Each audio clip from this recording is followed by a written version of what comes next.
خوتي ودادي صباح الخير عليكم بيتم مساء الخير عليكم bonsoir tout le monde اهلا وسهلا نازل في اللون salam alaikum j'espère que vous allez bien voilà j'essaie de stabiliser mon appareil à chaque fois je dis bonjour et bonsoir parce que j'ai un rythme de vie vous l'aurez bien compris qui confond le jour avec la nuit nous n'arrêtons jamais de travailler sur les dessous d'actualité algérienne beaucoup de nos téléspectatrices et téléspectateurs auditrices auditeurs lectrices et lecteurs nous suivent à plusieurs heures de la journée certaines et certains sont connectés le soir d'autres beaucoup plus la journée c'est pour ça des fois je confonds entre le jour et la nuit. J'espère que vous allez bien. Vous avez été très nombreux et nombreux à suivre, à commenter les révélations que nous avions faites sur les pressions, le chantage, les menaces qui ont été exercées à l'encontre, les pressions qui ont été exercées, les menaces qui ont été formulées à l'encontre de l'ancien ministre de l'énergie Abdelmajid Attar lorsqu'il a commencé à reprendre sa liberté de parole, à critiquer la gestion actuelle du secteur des hydrocarbures, notamment la gestion dont fait preuve en ce moment la direction générale de Sonatrach, la nouvelle administration de Sonatrach, concernant notamment la gestion des réserves du gaz et du pétrole, les erreurs et les maladresses commises dans plusieurs dossiers sensibles relevant de ce secteur des hydrocarbures qui permet, encore une fois je le rappelle à chaque fois, de fournir plus de 96% des devises à notre pays, c'est 96% de nos exportations en devises, jusqu'à 45% de nos recettes fiscales au niveau du trésor public. C'est un secteur qui est stratégique, important et qui mérite, c'est pour ça que nous en parlons chaque jour, parce que c'est la seule vache laitière de l'Algérie. L'Algérie vit de Sonatrach et elle vit du pétrole et du gaz. Elle ne vit pas la colonne vertébrale de l'État et du pays, c'est Sonatrach et le pétrole et le gaz. حكينا لكم البارح على عبد المجيد عطار وراح نحكي لكم اليوم واش صاروا في عنتر, comment ils l'ont obligé à publier des articles, des mises au point, de faire des interviews favorables et élogieuses à l'égard de la direction actuelle, la direction générale actuelle de Sonatrach, sous la pression du général-major Abdelghani Rachdi, l'ex-patron de la direction générale de la sécurité intérieure, le renseignement intérieur algérien, de avril 2020 jusqu'à juillet 2022. وحكينا لكم على كيفاش des conseillers au sein du palais président Saad El Mouradia sont en train de continuer de protéger, ils continuent d'offrir une impunité inédite à l'actuel PDG de Sonatrach et à ses collaborateurs et en faisant taire, en faisant du chantage, en menaçant de prison, de poursuites judiciaires, en harcelant, en instrumentalisant les services de sécurité pour harceler et terrifier toutes les personnalités ou les experts qui oseraient remettre en cause le bilan de l'actuelle administration qui dirige Sonatrach ou là qui tenterait d'éclairer l'opinion publique en ayant un autre discours. L'objectif de ce lobby est d'empêcher Abdelmajid Tebboune, le président de la République, le chef de l'État, et de l'empêcher d'accéder à la vérité, d'avoir un autre son de cloche concernant les dessous de la mauvaise gestion du secteur des hydrocarbures. Moi, je vais vous عم يكذبوا عليه عم يقولوا له voilà tout va bien dans le meilleur des mondes possibles et que le PDG de Sonatrach c'est le plus beau et le plus charmant et le plus compétent des managers du pays, ce qui est malheureusement faux et Algérie part l'a démontré à maintes reprises. Mais Abdelmajid Attar كيفاش تنحى en février, fin février 2021 يا جماعة je vous assure que Abdelmajid Attar jusqu'à la dernière minute il avait été nommé ministre fin juin 2020. Il est resté jusqu'à fin février 2021, il a été enlevé pour rappeler à ses fonctions, pour rappeler le fameux Hada Mohamed Al-Kab, l'électricien, qui n'a aucune connaissance des enjeux du secteur des hydrocarbures. Aucune connaissance. Comme il n'a aucune connaissance, il n'a strictement aucune connaissance. Abdelmajid Attar, jusqu'à la dernière minute, il était maintenu dans son poste. Abdelmajid Attar, c'est Abdelmajid Tebboune qui l'a fait appel à lui. Tebboune a voulu confier le ministère de l'énergie à un ancien PDG de Sonatrach, à un expert des hydrocarbures. Il avait beaucoup d'ambition dans le secteur des hydrocarbures. Il voulait relancer les investissements étrangers dans le secteur des hydrocarbures. Il voulait réactiver la nouvelle loi sur les hydrocarbures. Il voulait signer des grands deals et des grands projets dans le secteur des hydrocarbures parce qu'elle est belle au belli. Sans pétrole et gaz, l'Algérie ne pourra ni financer sa stabilité, ni financer son développement. Et pour cela, il lui fallait un manager qui soit capable de diriger ce secteur comme il se doit, en bonne et due forme, et qui soit capable de lui insuffler une dynamique. Ils lui ont proposé, il a pensé à Attar, ils lui ont proposé Attar comme étant, Abdelmajid Attar, l'un des experts les plus connaisseurs de ce secteur et les plus respectés dans le pays. Les conseillers de Tebboune au début, ceux qui étaient complices de l'actuel PDG de Sonatrach et ceux qui voulaient faire des affaires, mais les actuels responsables de Sonatrach ne pouvaient pas au début dissuader Tebboune de ramener Attal. Qui dit Attal, il s'est installé. D'où les conflits avec la direction générale de Sonatrach.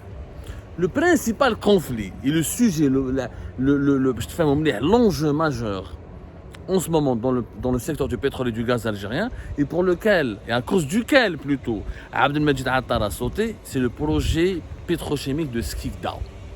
Il y a un projet sur lequel Sonatrach travaille depuis 2005, qui est de construire une méga usine, un méga complexe de production d'éthylène, qui est on peut le produire à partir du pétrole et du gaz, qui est un composant important dans l'industrie pétrochimique et un composant important dans plusieurs types d'industries. L'Algérie veut moderniser un complexe pétrochimique qui se trouve à Skikda en construisant un méga complexe qui pourrait produire de gros volumes d'éthylène pour ensuite les exporter vers l'étranger. Ce projet a été budgétisé depuis bien avant 2019, bien avant le Hirak et les bouleversements politiques qui ont secoué l'Algérie. Il a été budgétisé à 4,5 jusqu'à 5 milliards de dollars. Et l'homme qui a travaillé essentiellement sur ce projet, qui a élaboré la fiche de ce projet, qui a travaillé sur tous les tenants et aboutissants de ce projet, et qui a contacté la compagnie sud-coréenne Dailim, un géant sud-coréen. C'est Toufiq Hakkar. Toufiq Hakkar, avant qu'il devienne PDG de Sonatrach, quand il était membre du comité exécutif, quand il était avant même de devenir un des dirigeants les plus importants de la direction générale de Sonatrach, il avait pour mission de travailler essentiellement sur ce projet. Ce projet, c'était son bébé. Qui est là, PDG de Sonatrach, il a voulu le concrétiser. Parce que فيهم دراهم كبار فيها تشيبة كبيرة. عطار عبد المجيد عطار, il a dit non. Le projet Hada, il s'est opposé à ce projet. Prétextant à juste titre, il avait raison, mais ce projet va consommer beaucoup de gaz. Ce nouveau complexe industriel qui sera basé à Skikda va nécessiter des livraisons de volumes importants de gaz naturel. Or, nous n'avons pas assez de gaz naturel à produire parce que nous avons une consommation nationale qui dépasse les 60% de la production nationale de gaz naturel et nous avons besoin de mobiliser des volumes importants de gaz naturel pour maintenir nos exportations jusqu'au mois 2029-2028 et détourner des volumes importants de gaz naturel vers un nouveau projet pétrochimique dont la rentabilité n'est pas encore garantie à cause du prix du gaz qui était instable 2020-2021 et qui n'ont commencé qu'à augmenter qu'au début de la guerre de l'Ukraine ou vers la fin de l'année 2021 avec le retour en force de la croissance mondiale. Donc il fallait laisser le maximum de gaz naturel pour les exportations. Nous n'avons pas la garantie que le complexe pétrochimique, la production de l'éthylène va permettre à l'Algérie de gagner beaucoup d'argent. Abdelmajid Attar قال لهم حبسوا هنا 4 à 5 milliards de dollars pour un projet qui va consommer beaucoup de gaz et qui va nous priver, qui va diminuer ou impacter négativement nos capacités d'exportation. خلوهم ماشي مليح حبسوا علينا ما عجبهمش الحال. هنا يبداو لي بروبليم pour Abdelmajid Attar. هنا توفيق حكار et ses parrains au niveau de la présidence, au niveau des services secrets comme le général-major Abdelghani Rachdi, qui voulaient tous bouffer dans ce projet, qui voulaient tous prendre des commissions et prendre des rétrocommissions et des enveloppes dans ce projet. Ils se sont sentis menacés par Abdelmajid Attar. Ils ont fait un lobbying extrêmement puissant auprès d'Abdelmajid Tebboune, qui malheureusement, influençable qu'il est, il n'a pas pris le soin ni le temps d'enquêter comme il se doit sur les rapports accablants qui lui parvenaient contre son ministre de l'énergie, Abdelmajid Attar. On a accusé Abdelmajid Attar de bloquer la nouvelle loi sur les hydrocarbures, de bloquer l'application, la préparation et l'élaboration des décrets d'application de la nouvelle loi sur les hydrocarbures, de saboter sa mise en œuvre, et que tous les projets d'investissement voulus par Sonatrach, c'était Attar qui était en train de les ralentir. Qui était totalement fausse et qui était basée sur des faits manipulés d'Abdelmajid Tebboune. Tebboune est tombé dans le piège. Il a écouté ses conseillers, il a écouté le patron des services secrets à l'époque, le patron de la DGSI, la Direction Générale de la Sécurité Intérieure, Abdelghani Rachdi. Il a choisi le camp de Toufiq Hakkar et de ses parrains contre Abdelmajid Attar, qui était quand même un expert respectable, connaisseur du secteur. C'est comme ça que Attar tnaha fin février, à la veille du 22 février 2021. Où le projet de Skikda, ils sont en train de tout faire. Le clan composé, il était composé de Abdelghani Rachdi, il a été enlevé, composé encore de certains conseillers au niveau du palais présidentiel d'El Mouradia et du PDG de Sonatrach et de ses plus proches collaborateurs au sein de la direction générale de Sonatrach. Ce projet d'Askikda, c'est le cheval de bataille sur lequel mise ce clan pour s'enrichir illicitement. Où je dis, le projet d'Askikda, qui a 4-5 milliards de dollars, 5 milliards de dollars pratiquement, voire plus, pour que pour que ça ne suscite pas les soupçons de Tebboune, pour qu'il arnaque et manipule encore Tebboune, et pour contrecarrer les arguments qui avaient été avancés à l'époque par Abdelmajid Attar lorsqu'il était ministre de l'énergie, 5 milliards, 2,5 milliards, la compagnie sud-coréenne Dailim, ou une société chinoise avec Petrofac, une autre société d'ingénierie pétrolier qui est spécialisée dans la construction et le montage et dans des grands complexes pétroliers. Petrofac, pour vous expliquer, ils ne font pas dans la recherche des hydrocarbures, ils ne font pas dans la gestion des réserves ou des champs, ou dans l'extraction du pétrole et du gaz. Petrofac, ils construisent les unités de traitement des hydrocarbures, ils construisent les plateformes de production. Ils ramènent les équipements, ils nous les infrastructures nécessaires à l'exploitation des hydrocarbures. Ils sont dans l'ingénierie des hydrocarbures, l'ingénierie pétrolière ou la gazière. C'est-à-dire, ils sont dans la fabrication des ouvrages et des usines et des infrastructures nécessaires pour la mise en production d'un gisement de pétrole ou de gaz.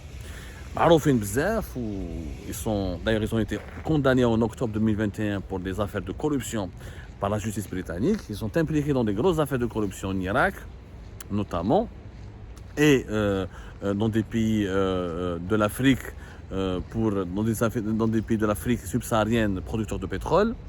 Ils sont d'ailleurs blacklistés aux Émirats, blacklistés en Arabie Saoudite, mais en Algérie, ils continuent d'obtenir des projets importants. Le projet pétrochimique de Skikda, il y avait 14 entreprises étrangères qui étaient positionnées là-dessus pour remporter le marché et réaliser ce complexe. Mais le 14, il y a 4 sociétés. Parce que l'ensemble des 14 sociétés, Samsung, Hyundai Engineering, des grandes sociétés américaines, KBR, ou la sud-coréenne ou la européenne, qui il y a des sociétés chinoises qui ont commencé à se positionner sur ce marché et se sont retirées parce que les Chinois vont donner des enveloppes ou des informations. Les Chinois vont donner des enveloppes, ils vont détourner ce marché et ils vont essayer de le rafler avec des procédés totalement illégaux parce que les entreprises chinoises qui se sont positionnées sur ce marché n'ont aucune expérience dans l'ingénierie pétrolière ou la gazier, ils n'ont pas d'expérience dans la construction, ils n'ont pas ni le savoir-faire, ni l'expertise nécessaire, ni la technologie nécessaire pour construire des infrastructures aussi stratégiques, aussi sensibles pour la production de l'éthylène. Donc, 14 ou la Warba, maintenant Petrofac, une société chinoise, une société italienne, une société indienne. Vous allez voir que le futur projet à la pétrochimie de Skikda sera réalisé par Petrofac avec un partenariat ou une association avec une société chinoise. C'est pas la peine de faire un avis d'appel d'offres ou de la concurrence loyale ou la Petrofac, mais une société chinoise vont remporter prochainement la réalisation de ce projet. Les grosses manœuvres. Algérie Part va révéler bientôt les grosses manœuvres. C'est quoi les grosses manœuvres? Petrofac, les Chinois, les responsables de Sonatrach, ils ont fait le cahier de charge qui régit les dispositions, les conditions de réalisation de ce futur marché public ont été déterminées et élaborées en complicité avec les dirigeants Sonatrach qui ont élaboré ces dispositions contractuelles en consultant les hauts responsables de Petrofac et leurs partenaires chinois. Ils ont fait un cahier de charge taillé sur mesure pour que Petrofac et les Chinois remportent ce marché au détriment de tous les autres concurrents. Et c'est pour ça que la majorité des groupes étrangers très puissants, très prestigieux sur la scène mondiale se sont retirés de ce projet d'Askik. Et là, les services de sécurité en Algérie, ou là, les services de la présidence peuvent enquêter là-dessus et je les défie de venir démentir nos révélations. De deux, vous allez voir que Petrofac et les Chinois vont proposer un montant pour la réalisation de ce marché qui sera inférieur au montant initial alloué par Sonatrach. Et le projet va coûter 2,5 milliards de dollars, ils vont le proposer à 2,2 à 2 milliards de dollars. Ils vont obliger, ومتفاهمين مع la mafia تاع سوناتراك، العصابة تاع سوناتراك متفاهمين مع جماعة بتروفاك ومع جماعة مع les Chinois, leur allié, la société chinoise qui sera la société Petrofac dans la réalisation de ce marché. Ils vont ensuite renégocier une réévaluation de certains lots de ce marché, où ils vont demander ensuite à Sonatrach de réduire le niveau d'équipement de ce produit complexe. Par exemple, au lieu d'avoir 5 turbines de production, 5 turbines à gaz, 5 turbines pour la production du gaz ou pour l'alimentation en gaz naturel de ce complexe, Petrofac ou les Chinois vont proposer à Sonatrach de faire uniquement 3 turbines et d'économiser ainsi de l'argent et de diminuer les charges. Mais en diminuant les charges de ce projet, Petrofac et les Chinois vont augmenter leur marge bénéficiaire. Et c'est pour ça qu'ils se sont positionnés avec un prix qui sera peut-être même égal ou inférieur, certainement qui sera inférieur au montant initial prévu par le cahier de charge qui encadre ce marché. D'ailleurs, je vous le dis, l'actuel PDG de la Sonatrach, Tawfiq Hakkar, il a annulé deux gros projets très importants dans le secteur des hydrocarbures pour privilégier uniquement ce projet pétrochimique de Sikda et وحب ياكل معاه دراهم مع Petrofac ou مع les Chinois parce que Petrofac blacklisté partout, impliqué dans des affaires de corruption, condamné par la justice britannique, mais en Algérie il continue de rafler des projets et de réaliser des beaux marchés onéreux et de s'enrichir dans notre pays. Alors qu'ils sont blacklistés aux Émirats, en Arabie Saoudite, en Irak et dans les autres grands pays pétroliers du cartel de l'OPEP. هذا البروجي يا جماعه ce sera le futur scandale d'État واللي على جالو تنحى عبد المجيد عطار واللي على جالو عبد المجيد عطار سكتوه وخوفوه واللي ont fait du chantage et l'ont menacé de prison ferme. Où toute personnalité se trouvant en Algérie qui oserait critiquer ce projet, ou la critiquer le mode de gestion actuel de l'actuelle administration, le mode de gestion actuel de l'administration qui est aux commandes actuellement de Sonatrach, il risque gros, se retrouve dans le viseur de ce clan qui a des ramifications au sein de la justice et au sein des services de sécurité et qui manipule malheureusement Abdelmajid Tebboune et qui fait tout pour lui transmettre une certaine vérité, encore une fois taillée sur mesure pour correspondre aux intérêts claniques ou aux intérêts mercantiles de ce clan. Algérie Part va revenir avec beaucoup plus de détails sur cette affaire dans nos prochaines vidéos, dans nos prochaines émissions, dans nos prochaines révélations et dans nos prochains articles. C'est comme ça, et prenez soin de vous, à tout à l'heure.